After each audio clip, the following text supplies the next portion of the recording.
இயேசு கிறிஸ்துவும் நானும். இன்று வேத வாக்கு உபாகமம் 8:17. என் சம்பாத்தியத்தாலும் என் பலனாலும் இந்த ஐஸ்வர்யத்தை எனக்கு சம்பாதித்தது என்று நீ உன் இதயத்திலே சொல்லிக்கொள்ளாமலும் இருக்க எச்சரிக்கையாயிரு. அன்பான சகோதர சகோதரிகளே, ஆண்டவர் நம்மை ஆசீர்வதிக்கும் போது, சகல நன்மையை நமக்கு கொடுக்கும்போது, நீங்கள் புசித்து திருப்தி ஆயிருக்கையில் உன் தேவனாகிய கர்த்தர் உனக்கு கொடுத்த அந்த நல்ல தேசத்திற்காக அவர் தோத்தரிக்க வேண்டும். உன் தேவனாகிய கர்த்தரை மறாமல் இருக்க வேண்டும்.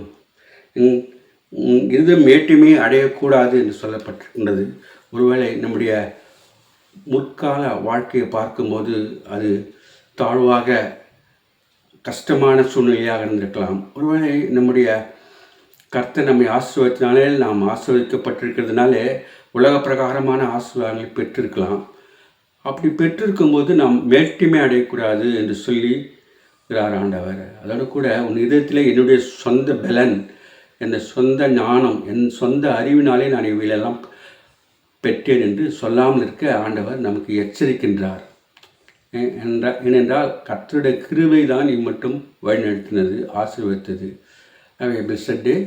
God bless you. Give your heart to God, your hand to man. Thanks for watching.